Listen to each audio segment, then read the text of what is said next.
You ask Tiger to solve.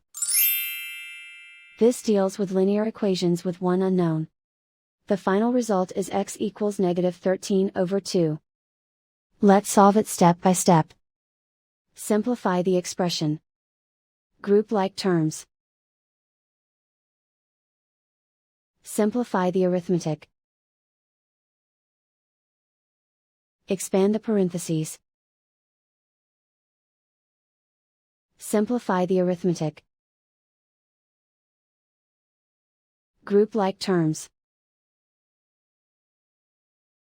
Multiply the coefficients.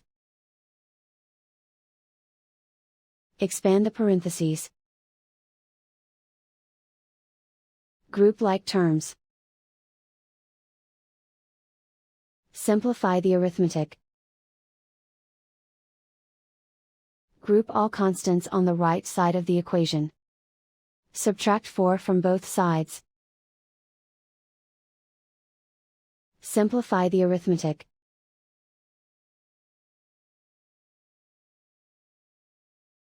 Isolate the x.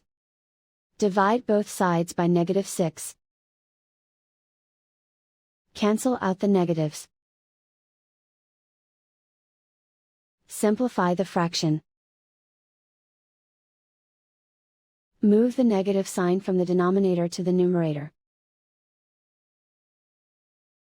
Find the greatest common factor of the numerator and denominator. Factor out and cancel the greatest common factor.